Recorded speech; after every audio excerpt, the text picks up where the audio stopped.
Hello everyone, my name is Deepa Mehta and welcome back to the channel Kosher Learning. Students, today we are going to learn chapter number 1 of module 1, that is Introductory Macroeconomics for class 12th. इस chapter को start करने से पहले हम थोड़ा सा अपने syllabus का स्ट्रक्चर समझ लेते हैं कि हमें क्लास 12th में किस किस तरीके से पढ़ना है। ठीक है, देखो अगर आप बात करो अपने एग्जामिनेशन पर्पस के लिए तो आपका जो पूरा एग्जाम है वो कितने मार्क्स का होता है? 100 मार्क्स का। मतलब आपका जो मैक्सिमम मार्क्स होता है वो कितना होता है? 100। ठीक है, अब इस 100 मार्क्स को इन्होंने किस तरीके से डिस्ट्रीब्यूट करा हुआ है? देखो, फर्स्ट पार्ट होता है आपका मॉड्यूल 1 का, जिसे क्या बोलते हैं? Introductory macro economics. ठीक है, मैक्रो इकोनॉमिक्स। इसके बाद सेकंड पार्ट आता है आपका इकोनॉमिक डेवलपमेंट का। क्या है? इकोनॉमिक डेवलपमेंट का।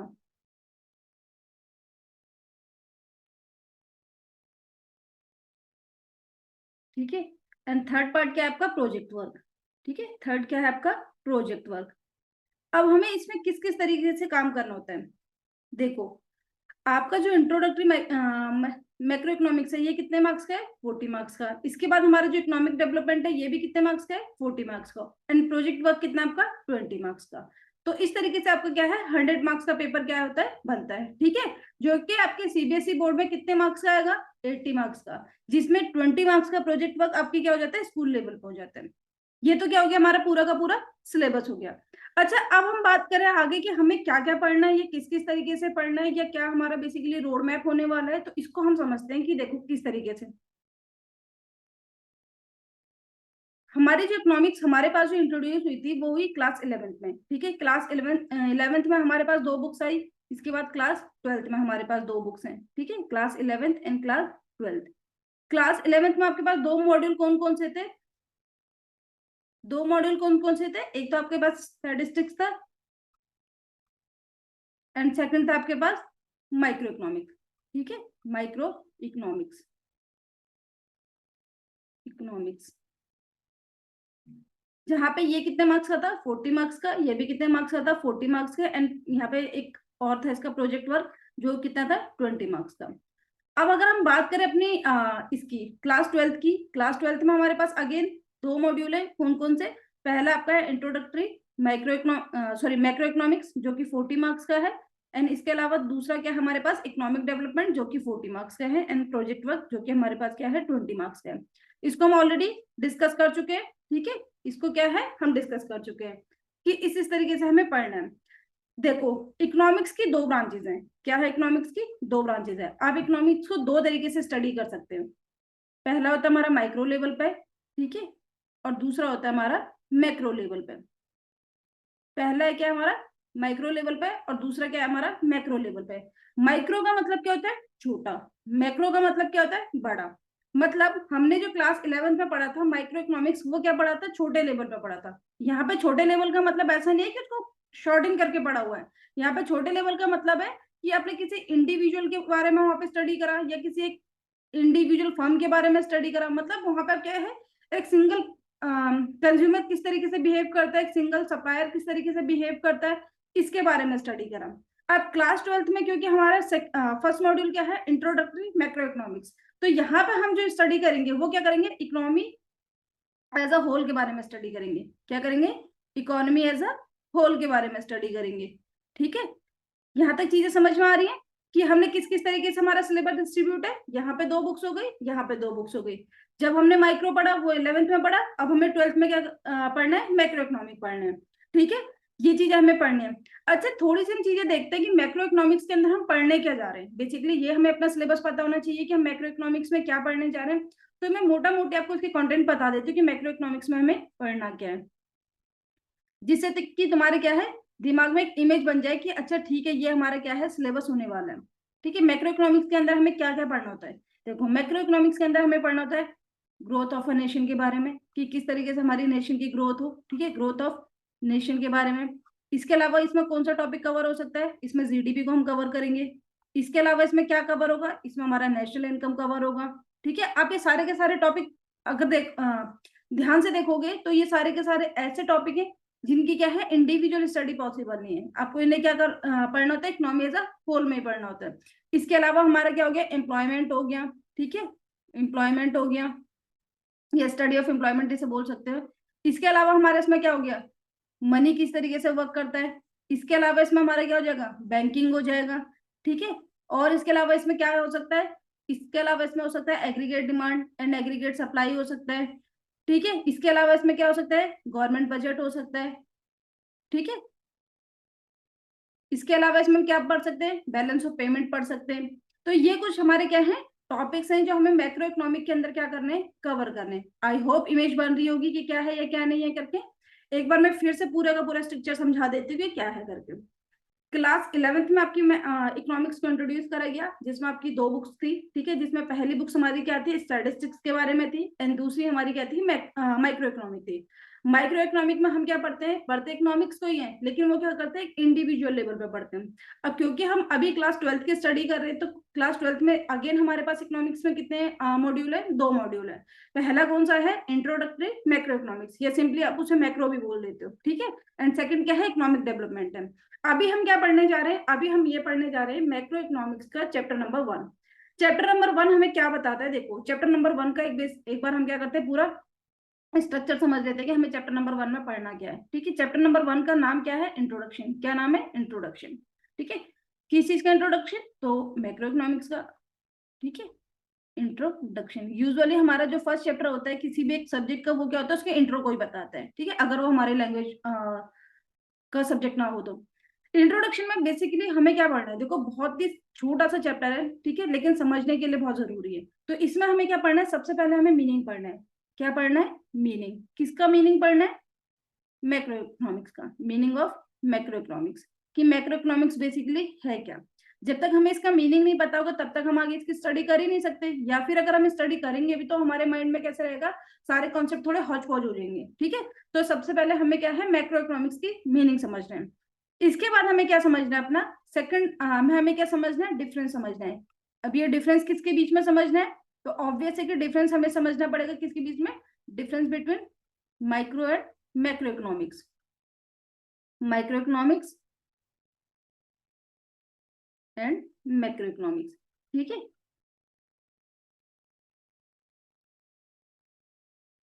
इकोनॉमिक्स, फिर इसके बाद हमारा थर्ड टॉपिक क्या आएगा, स्कोप। क्या आएगा, scope of macro economics, economics. And fourth number पे क्या आएगा हमारा, सिग्निफिकेंस। क्या आएगा, सिग्निफिकेंस,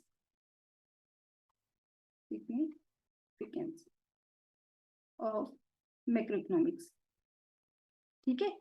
बस इतना से ही हमारा क्या है, चैप्टर नंबर 1 है, ठीक है। बिल्कुल स्ट्रक्चर्ड वे में मैंने आपको यहाँ पर समझा दिया कि हमें क्या पढ़ना है। अब हम किस तरीके से कवर करेंगे, पार्ट 1 में हम इन 2 टॉपिक्स को समझेंगे, एंड पार्ट 2 में हम इन 2 टॉपिक्स को समझेंगे, ठीक है।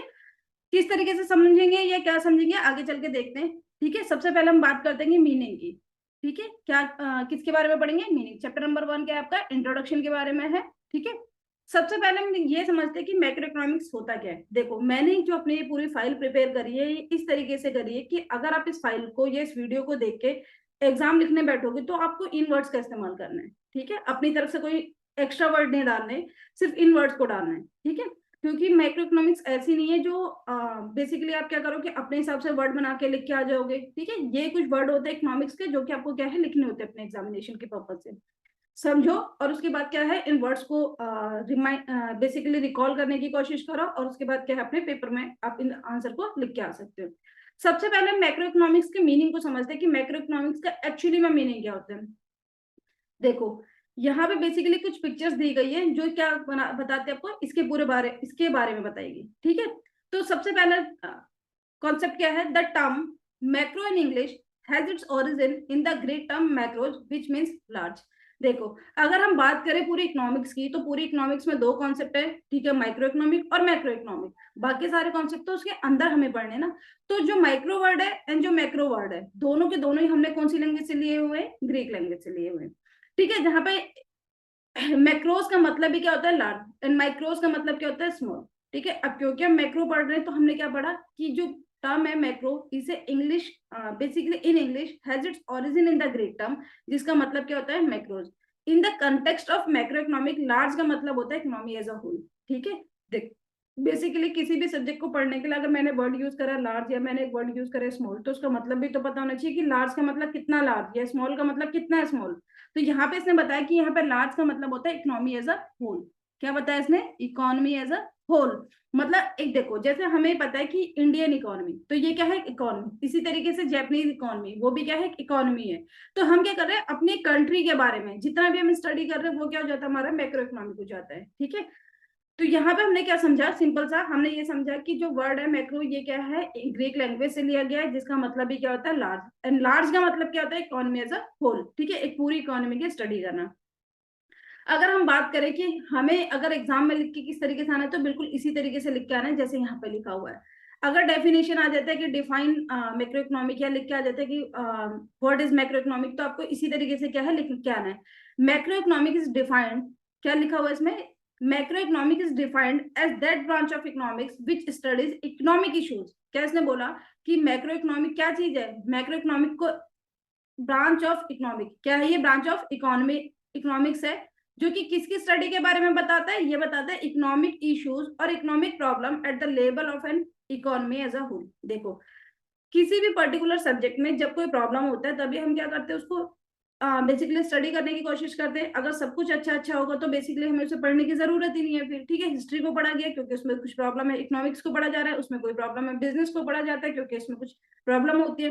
तो बेसिकली प्रॉब्लम के सॉल्यूशंस को फाइंड आउट करने के लिए हम क्या करते हैं सब्जेक्ट बना देते हैं। ठीक है, तो मैक्रो इकोनॉमिक का मतलब क्या हो, ये ऐसी इकोनॉमिक्स की ब्रांच है जो कि इकोनॉमिक इश्यूज को या फिर जो इकोनॉमिक प्रॉब्लम्स होती है उनको स्टडी करती है। ठीक है, किस लेवल पे, इकोनॉमी एज अ होल के बारे में। ठीक है, कैसे, इकोनॉमी एज अ होल के बारे में। आई होप ये डेफिनेशन समझ में आ गया होगा कि मैक्रो इकोनॉमिक का मतलब होता है इकोनॉमिक्स की ऐसी ब्रांच जो कि इकोनॉमिक इश्यू या इकोनॉमिक प्रॉब्लम को क्या करती है, डिस्कस करती है।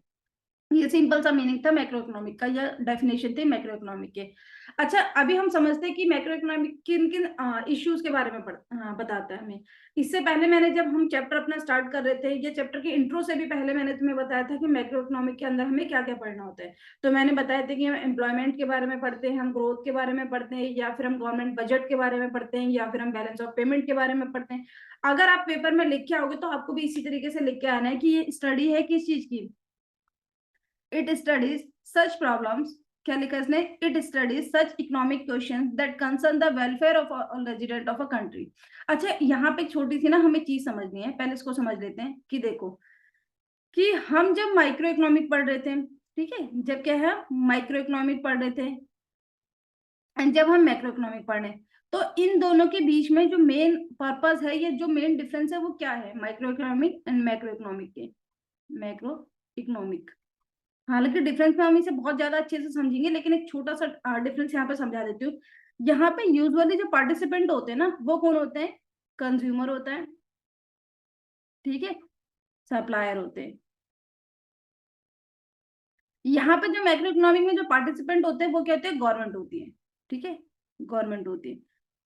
अब कंज्यूमर का जो मेन मुद्दा होता है ना, कंज्यूमर सोचता है कि मैं किसी भी तरीके से अपने क्या है सेटिस्फेक्शन को मैक्सिमाइज कर लूं, क्या करूं, सेटिस्फेक्शन को मैक्सिमाइज कर लूं। सप्लायर का क्या होता है कि मैं अपने प्रॉफिट को मैक्सिमाइज कर लूं। ठीक है, तो इतनी सी कहानी है मैक्रो इकोनॉमिक के अंदर। लेकिन अगर बात करें मैक्रो इकोनॉमिक की, तो मैक्रो इकोनॉमिक में गवर्नमेंट का जो मेन मुद्दा है वो प्रॉफिट को या अपने सेटिस्फेक्शन को मैक्सिमाइज करना नहीं है, इस प्रॉफिट या सेटिस्फेक्शन को मैक्सिमाइज करना नहीं है। तो फिर इसका मेन कंसर्न क्या है, इसका मेन कंसर्न है सोसाइटी का वेलफेयर। क्या है, सोसाइटी का वेलफेयर है, सॉरी, सोसाइटी का वेलफेयर। ये सोचता है कि सोसाइटी का वेलफेयर कैसे हो, ठीक है, सोसाइटी के वेलफेयर को मैक्सिमाइज कैसे करा जाए। ये क्या है मैक्रो इकोनॉमिक का मेन ऑब्जेक्टिव है, या मेन इसका क्या है कंसर्न है, मुद्दा है जो हमें क्या है इसके अंदर पढ़ना है। आई होप चीज समझ में आ गई होगी। तो इसने बोला कि ये स्टडी करता है, इट स्टडीज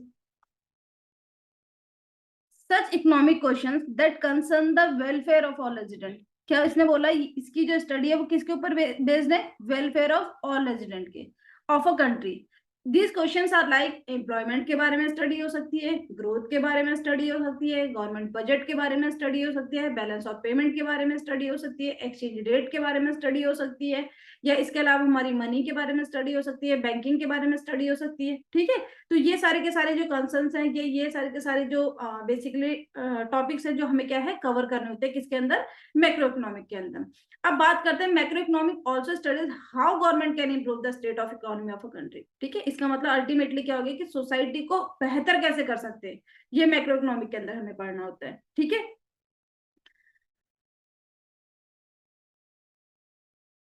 अच्छा बात करते हैं कि हमारे जो एम एच स्पेंसर है, इन्होंने क्या कहा था, एक इकोनॉमिक्स है ये। ठीक है, इन्होंने क्या बोला, इन्होंने बोला कि macro economic is concerned with the economy as a whole और लार्ज सेगमेंट ऑफ इट।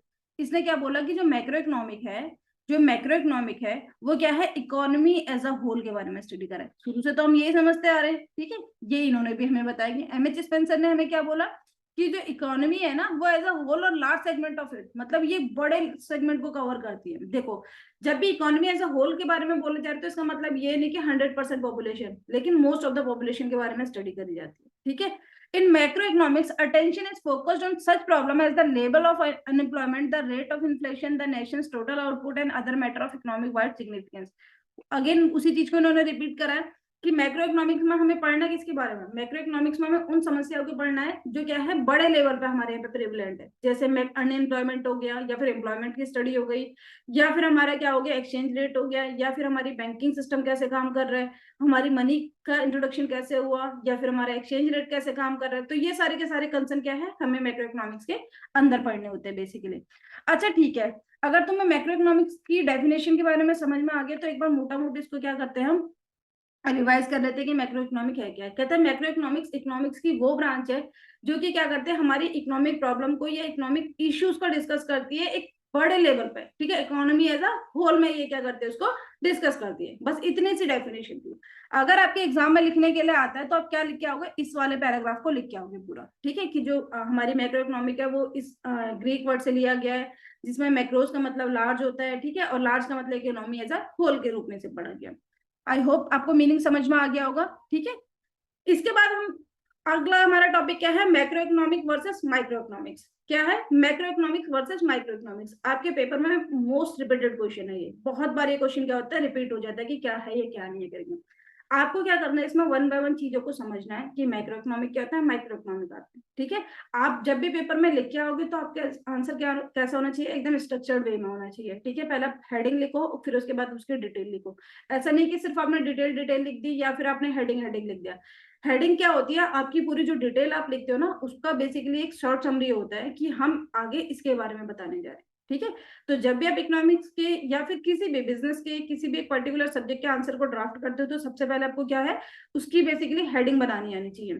अच्छा ठीक है, हेडिंग आप अपने मन से नहीं बना सकते हो कि आपने कुछ भी बना दिया और वो हेडिंग हो गया। ठीक है, हमारे मॉड्यूल में या हमारे सिलेबस में क्या दिया गया है वो आपको पता होना चाहिए। तो यहाँ पे हम वन बाय वन चीजों को समझते हैं कि किस तरीके से क्या है। अगेन मैं इस चीज को रिपीट कर रही हूँ कि जितना भी सिलेबस आपका लिखा गया, ये जितनी भी चीजें आपको मैं समझा रही हूँ, ये सारी की सारी कैसे है आपके सिलेबस को ध्यान में रखते हुए क्या है ये पूरी मैंने पीपीटी तैयार करी हुई है। ठीक है, तो सबसे पहले हम बात करते हैं कि क्या डिफरेंस है। कहते हैं मीनिंग ऑफ माइक्रो इकोनॉमिक्स को समझने के बाद अब हमें इसमें क्या करना है, दोनों के बीच में डिफरेंस समझने की क्या है। ठीक है, मैंने बताया था 4 टॉपिक है। पहला डिफरेंस है, सॉरी पहला बेसिकली इसका मीनिंग समझना है, दूसरा हमारा डिफरेंस समझना है, तीसरा स्कोप है, चौथा क्या है हमारा सिग्निफिकेंस है। तो अभी हमने क्या पढ़ा, मीनिंग पढ़ा। अब हम क्या पढ़ रहे हैं, बेसिकली डिफरेंस पढ़ने जा रहे हैं। ठीक है, वन बाय वन चीजों को समझना, फिर आपको याद करने में इसको बस 1 मिनट लगेगा। ठीक है, 1 मिनट में आपको सारा याद हो जाएगा ये। तो बात करते हैं कि सबसे पहला अगर हम डिफरेंस की बात करें तो बेसिस ऑफ द स्टडी, मतलब इनके जो स्टडी का आधार है वो क्या है। ठीक है, किस बेसिस पे स्टडी करा जा रहा है, माइक्रो इकोनॉमिक मैक्रो इकोनॉमिक से किस तरीके से अलग है इसको बताया जा रहा है। तो बेसिस ऑफ स्टडी की अगर हम बात करें, कहता है माइक्रो इकोनॉमिक जो स्टडी करती है ना वो problems of scarcity and choice के बारे में स्टडी कर रहे हैं। देखो अल्टीमेटली तो दोनों स्केर्सिटी एंड चॉइस के बारे में ही पढ़ रहे हैं। ठीक है, क्योंकि हमारे पास रिसोर्सेस कम है और हमारी क्या है वांट्स जो है वो बहुत ज्यादा है, तो इसीलिए तो हम हमारी क्या आई है बेसिकली इकोनॉमिक्स आई है। इकोनॉमिक्स का तो डेफिनेशन यही था। अब इसने बोला कि लेकिन इन दोनों में क्या डिफरेंस है, कहते हैं इन दोनों में ये डिफरेंस है, जो माइक्रो इकोनॉमिक्स है ना वो स्टडी करते हैं problem of scarcity and choice की at the level of an individual household या फर्म और एन इंडस्ट्री। मतलब ये क्या करते हैं, स्टडी तो करती है लेकिन ये किस लेवल पे करिए, इंडिविजुअल लेवल पे करेगी, हाउस होल्ड लेवल पे करेगी, फर्म लेवल पे करेगी या फिर इंडस्ट्री लेवल पे करेगी। इसका मतलब ये हो गया कि macro economic studies problem of scarcity and choice at the labour of an economy as a whole. अब तुम्हें यहाँ पे एक चीज समझ में आई होगी कि दोनों के बीच में क्या डिफरेंस है। माइक्रो इकोनॉमिक जो है स्टडी करता है इंडिविजुअल लेवल पे, हाउस होल्ड लेवल पे, फर्म लेवल पे, इंडस्ट्री लेवल पे, जबकि मैक्रो इकोनॉमिक जो स्टडी करता है किस लेवल पे करता है, वो इकोनॉमी एज अ होल के बारे में करता है। लेकिन स्टडी हो किस चीज की रही है, अगेन इकोनॉमिक इश्यूज की हो रही है। एंड इकोनॉमिक इश्यूज क्यों जनरेट हो रहे हैं, क्योंकि हमारी क्या है, रिसोर्सेज कम है और उसके बाद हमारी जो वांट्स हैं वो बहुत ज्यादा है, जिसकी वजह से उनके बीच में हमेशा क्या होता है, बेसिकली इम्बेलेंस रहती है वो। ठीक है, तो ये चीज हो गया, पहला चीज समझ में आया, बेसिस ऑफ स्टडी। अगला टॉपिक समझते हैं इकोनॉमिक वेरिएबल्स। क्या समझ रहे हैं हम, इकोनॉमिक वेरिएबल के बारे में समझते हुए चलते हैं कि इकोनॉमिक वेरिएबल क्या होते हैं। अच्छा चलो, इकोनॉमिक वेरिएबल की बात करें तो कहते हैं micro economic uses micro economic variable such as consumer demand and producer supply. अच्छा, वेरिएबल्स होते क्या है, वेरिएबल का मतलब ये है कि किन मुद्दों के बारे में पढ़ा जा रहा है, ठीक है, किन चीजों के बारे में स्टडी हो रही है। तो कहते हैं अगर हम इकोनॉमिक वेरिएबल की बात करें तो माइक्रो इकोनॉमिक के अंदर जो वेरिएबल्स होते हैं वो क्या हो गए, जैसे मान लो कंज्यूमर का डिमांड हो गया, प्रोड्यूसर का सप्लाई हो गया, ये क्या हो गया इंडिविजुअल बेसिस पे, ठीक है, नॉट एग्रीगेट, इंडिविजुअल बेसिस पे। ये तो इकोनॉमिक माइक्रो इकोनॉमिक की स्टडी हो गई।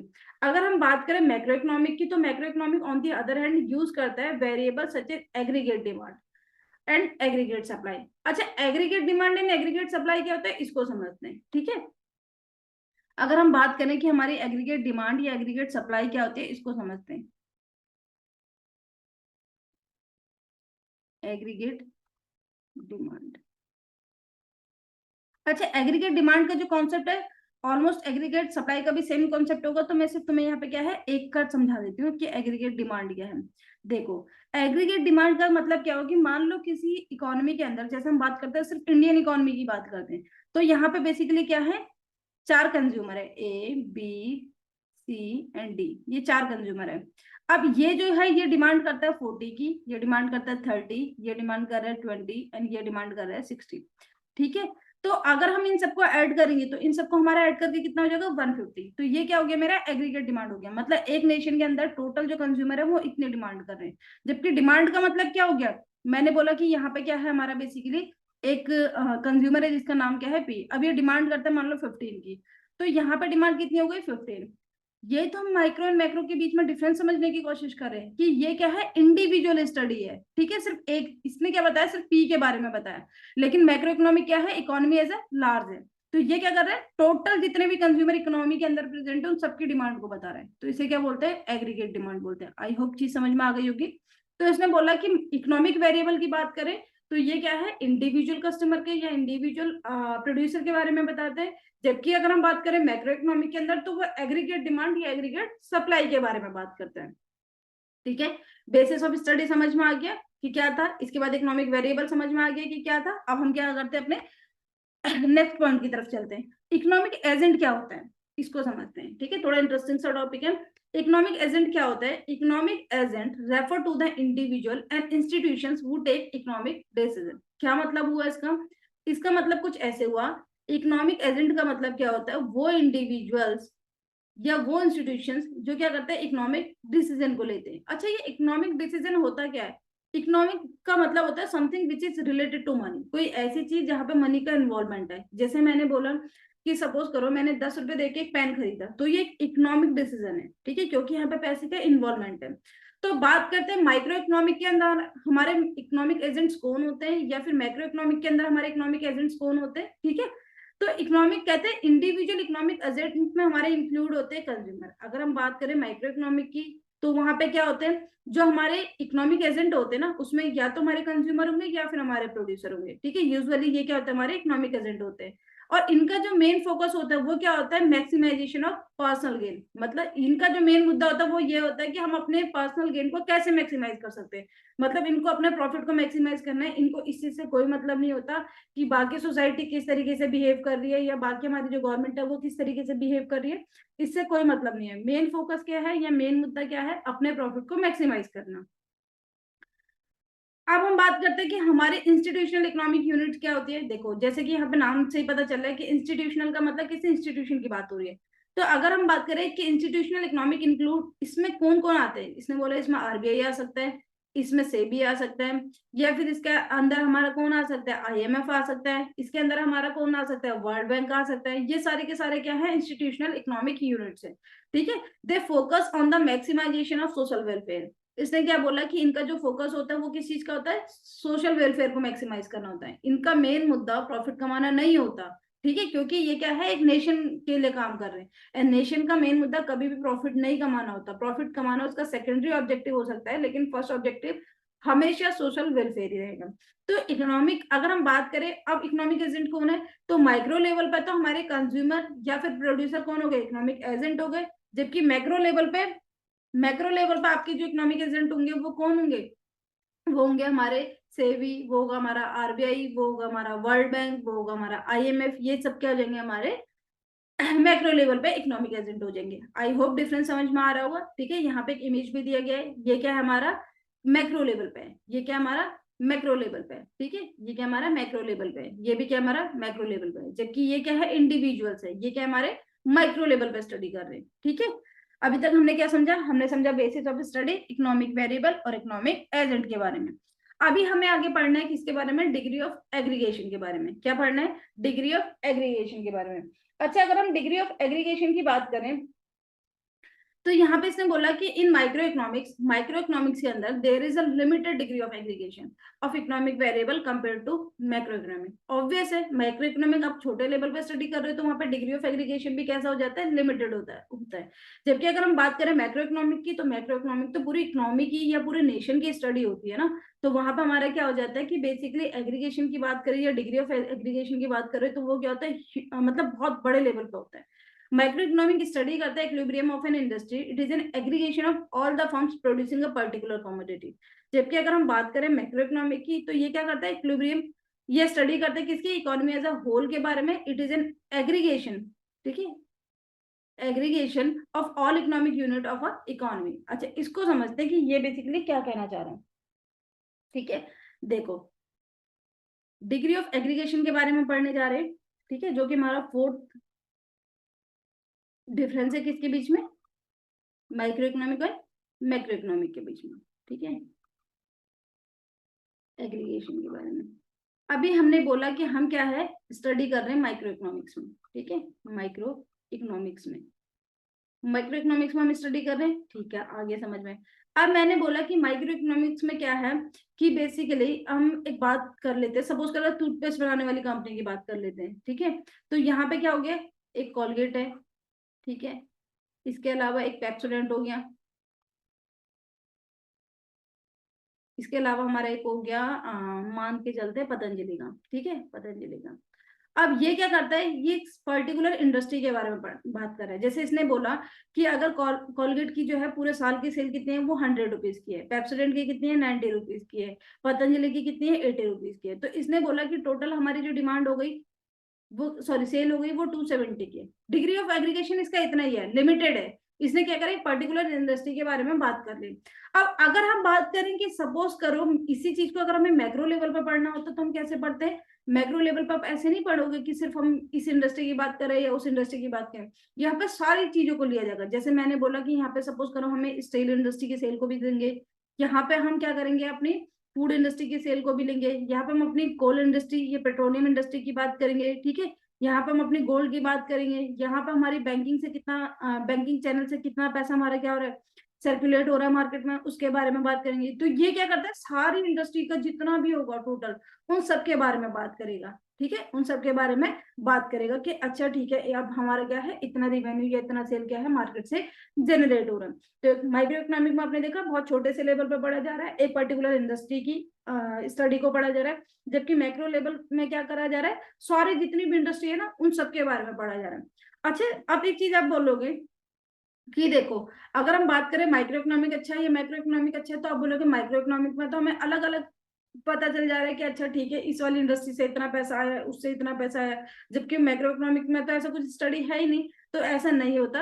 अपनी बेसिकली इकोनॉमिक डिसीजंस को लेने के लिए गवर्नमेंट क्या करती है, इंडिविजुअल बेसिस पे भी इन इंडस्ट्रीज की क्या करती है, स्टडी करती है। कई बार आपने न्यूज़पेपर में देखा होगा ना कि आपकी जो स्टील इंडस्ट्री है उसमें इतना उछाल आ गया, या इस तरीके से आपने क्या है हेडलाइंस को पढ़ा होगा, ये कभी ना कभी देखा होगा।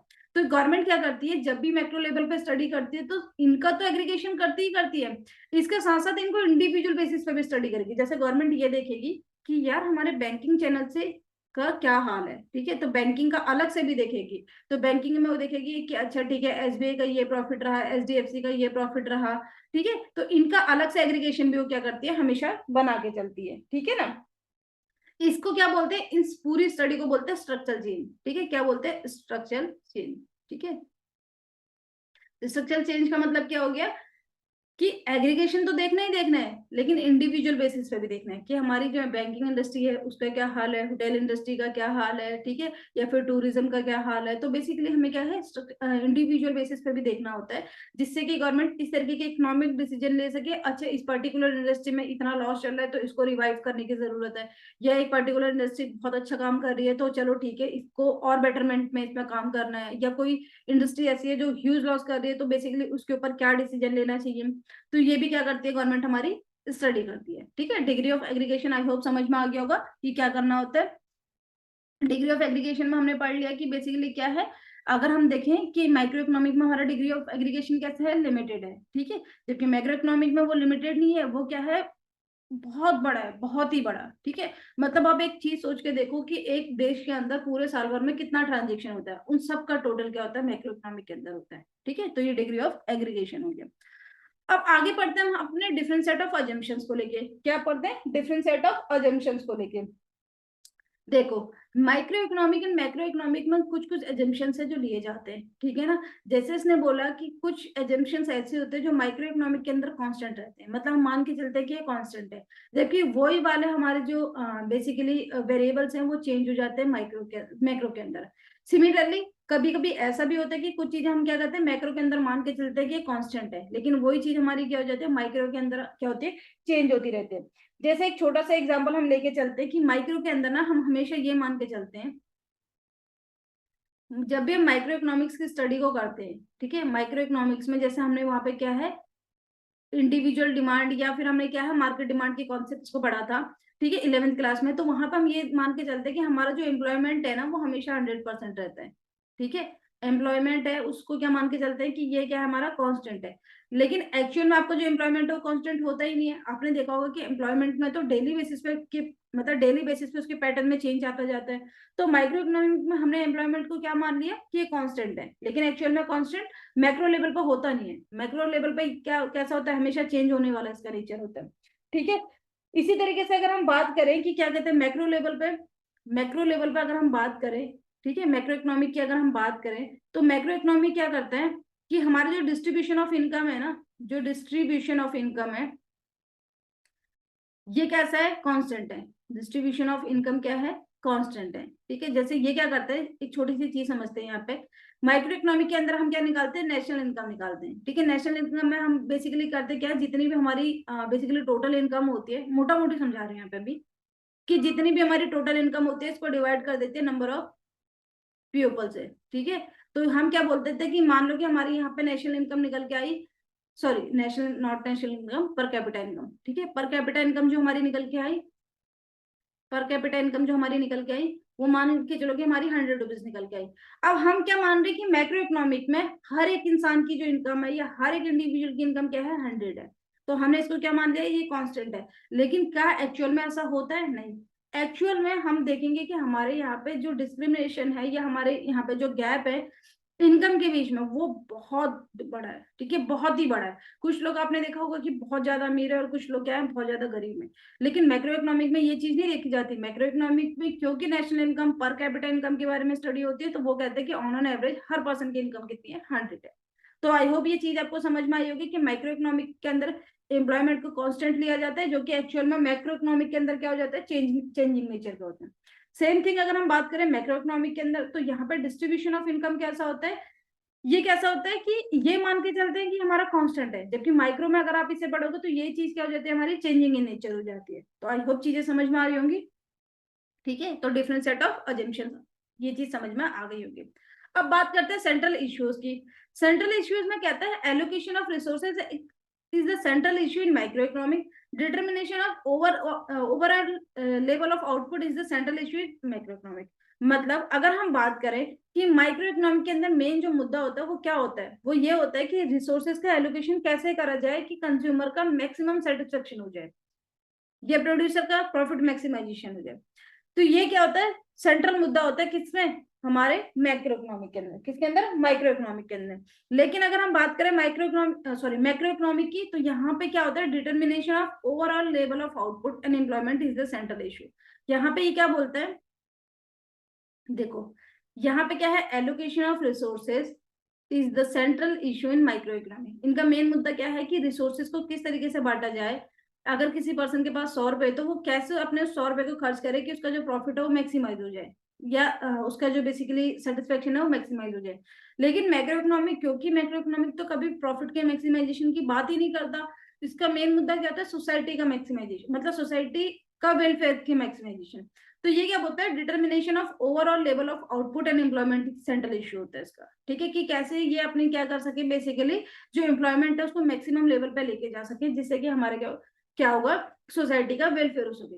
सोसाइटी का वेलफेयर एम्प्लॉयमेंट से कैसे होता है, देखो सोसाइटी के वेलफेयर में एम्प्लॉयमेंट का मेन रोल या अहम रोल क्या है, कि अगर हमारी सोसाइटी में एम्प्लॉयमेंट जितना ज्यादा होगा, लोगों के पास इनकम उतना ज्यादा होगा, जितना ज्यादा उनके पास इनकम होगा उतना ज्यादा वो खर्च कर पाएंगे, जितना ज्यादा वो खर्च कर पाएंगे उतना मार्केट में पैसा सर्कुलेट होगा, तो इकोनॉमी तो अपने आप ही ऊपर आ जाएगी, इकोनॉमी अपने आप ही बेहतर हो जाएगी। ठीक है, तो यहाँ पे एम्प्लॉयमेंट क्या होता है, इनका मेन मुद्दा होता है। ठीक है, सेंट्रल इश्यू होता है।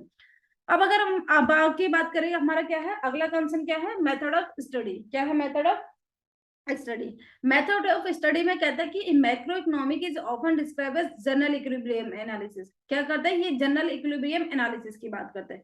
जबकि दूसरी तरफ अगर हम माइक्रो इकोनॉमिक की बात करें, तो ये पार्शियल इक्विलिब्रियम एनालिसिस की बात करता है। अब ये जनरल इक्विलिब्रियम एनालिसिस या पार्शियल इक्विलिब्रियम एनालिसिस क्या होता है, इसके ऊपर अलग से हम एक टॉपिक पढ़ेंगे। ठीक है, कि जनरल इक्विलिब्रियम क्या होता है, ये पार्शियल इक्विलिब्रियम क्या होता है। लेकिन मैक्रो इकोनॉमिक हमेशा किसके बारे में बात करता है, जनरल इक्विलिब्रियम के बारे में करता है। जनरल का मतलब क्या होगा, कि हर एक चीज में इक्वल इक्विलिब्रियम है। जैसे इसने बोला कि अगर हम बात करें, सपोज करो मैक्रो इकोनॉमिक में हम बात करते हैं कि इंडस्ट्री हमारी कैसे बिहेव कर रही है, हमारी सर्विस सेक्टर कैसे बिहेव कर रहे हैं, हमारा एग्रीकल्चर कैसे बिहेव कर रहा है। तो ये क्या करते हैं, उसको सम अप करके देखते हैं, मतलब उसके एग्रीगेशन की बात करते हैं।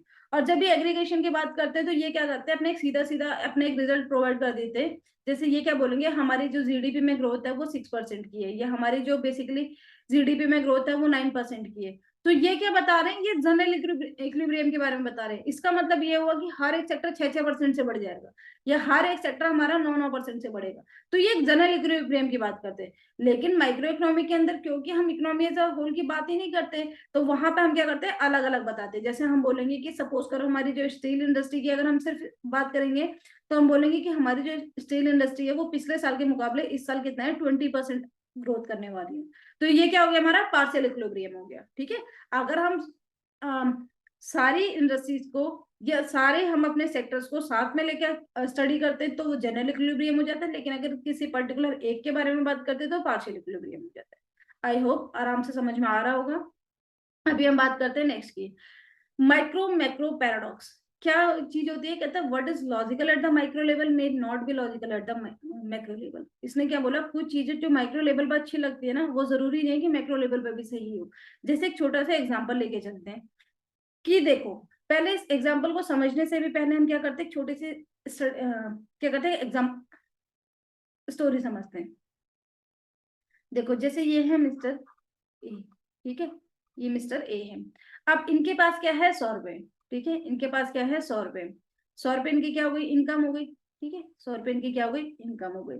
अब इन्होंने क्या करा, इन्होंने सोचा कि एक काम करते हैं, 60 रुपीज का मैं क्या कर देता हूँ, खर्च कर देता हूँ, मतलब 60 रुपीज का क्या हो गया, एक्सपेंस हो गया।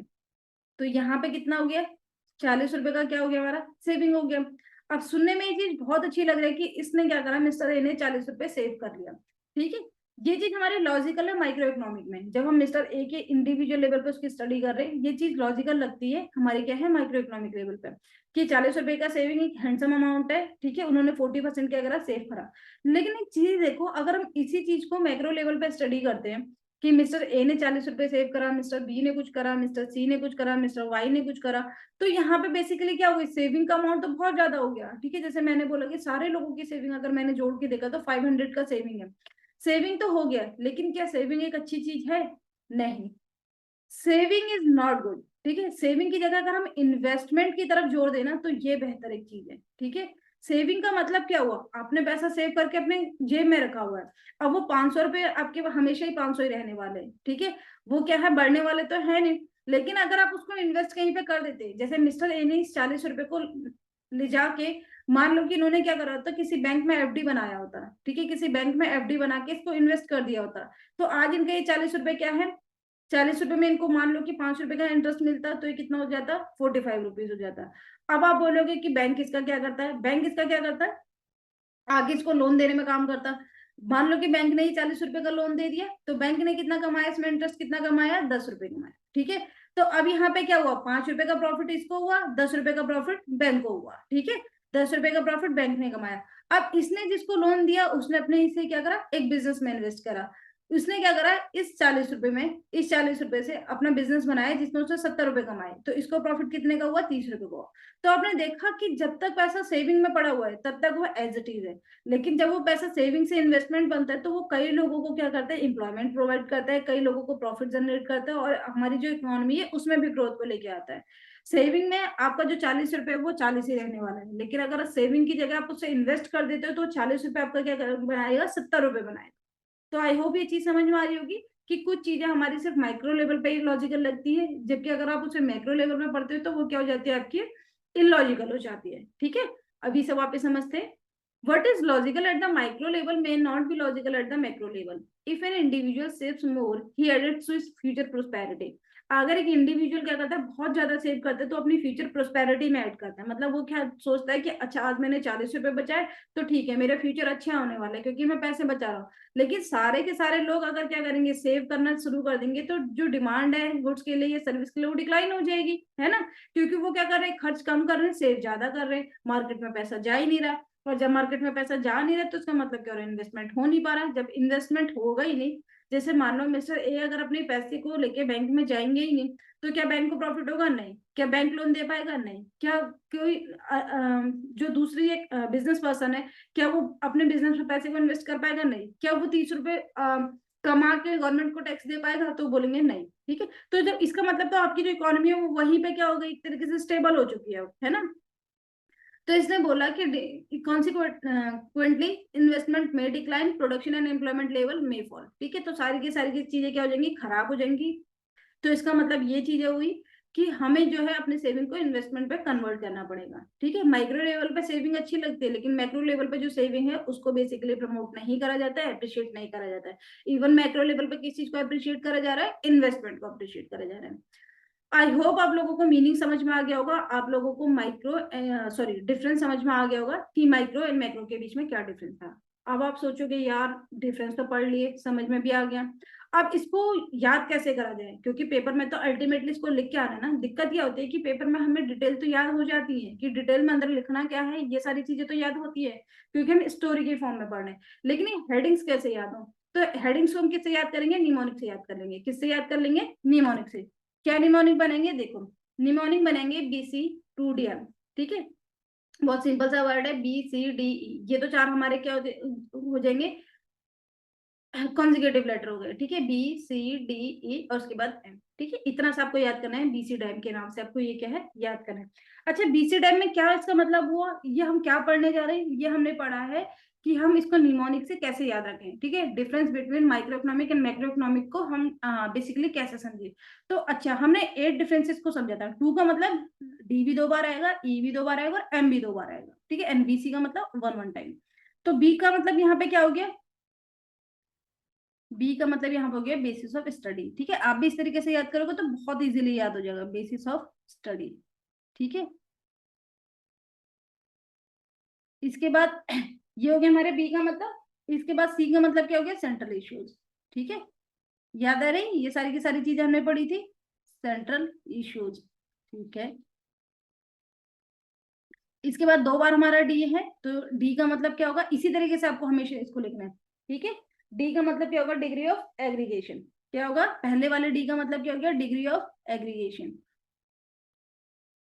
Degree of aggregation, aggregation. And second वाले डी का मतलब क्या हो जाएगा? डिफरेंट सेट ऑफ अजम्पशंस, ठीक है, डिफरेंट सेट ऑफ अजम्पशंस, ठीक है, different set of assumptions. I hope यहाँ तक चीज समझ में आ गई होगी। अच्छा, हमें अपने निमोनिक से इजीली 4 पॉइंट याद हो गए। अब अगले वाले ई का मतलब क्या होगा? ठीक है, इस ई का मतलब क्या होगा, इसको समझते हैं। इकोनॉमिक, इकोनॉमिक वेरिएबल्स, ठीक है, याद है ये हमने सेकंड नंबर पे पढ़ा था। एंड सेकंड वाले ई का मतलब क्या हो गया? इकोनॉमिक एजेंट्स, इकोनॉमिक एजेंट्स, ठीक है। इसके बाद बचता है हमारा एम। एम का मतलब क्या हुआ? ठीक है, एम का मतलब क्या हो गया? एक तो हमारा हो गया माइक्रो मैक्रो पैराडॉक्स, जो हमने लास्ट में पढ़ा था, मैक्रो पैराडॉक्स, ठीक है। और एक एम का मतलब क्या हो गया? मेथड ऑफ स्टडी, ठीक है, मेथड ऑफ स्टडी। बस सिंपली हमें पूरा क्या है, ये क्वेश्चन याद हो गया अपना आराम से। अब जब आप पेपर में लिखोगे तो इन हेडिंग को आपको लिखना है, ठीक है। आप इस आंसर को कितने और ज्यादा अच्छी तरीके से प्रेजेंट कर सकते हो वो आपके ऊपर है, ठीक है। आर्ट आपके ऊपर हो गए, चाहे तो आप इसको इस तरीके से भी बना सकते हो, अगर कभी लिखने को आए कि डिफरेंस बिटवीन, ठीक है, माइक्रो एंड मैक्रो, इस तरीके से, और इसके आर्ट इस तरीके से बना सकते हो, ठीक है, इस तरीके से, ऐसे, जिससे कि वो थोड़ा पिक्टोरियल रिप्रेजेंटेशन से आपका पेपर भी भरा भरा लगे और थोड़ा बेसिकली पिक्टोरियल फॉर्म में भी हो जाए, ठीक है। तो ये क्या आता है, इसके निमोनिक से हमने इस चैप्टर को याद करा। आई होप आप लोगों को मीनिंग समझ में आया होगा, आप लोगों को डिफरेंसेस समझ में आए होंगे, उनके बीच में बेसिकली हम क्यों इस तरीके से स्टडी कर रहे हैं वो समझ में आया होगा। मैंने जितने एग्जाम्पल मैं पुट ऑन कर सकती थी मैंने वो सारे एग्जाम्पल दिए हैं। उसके बाद इसको याद कैसे करना है ये मैंने निमोनिक्स आपको बता दिया, ठीक है। अगर वीडियो अच्छा लगा हो तो वीडियो को लाइक करना और चैनल को सब्सक्राइब कर देना। और अगर ये निमोनिक आपको याद हो जाए तो प्लीज कमेंट सेक्शन में इसको लिख के बताना मेरे को, जिससे कि मेरे को कंफर्म हो जाए एक्चुअल में आपको चीजें याद हो रही है, ठीक है। Okay, thank you, bye bye.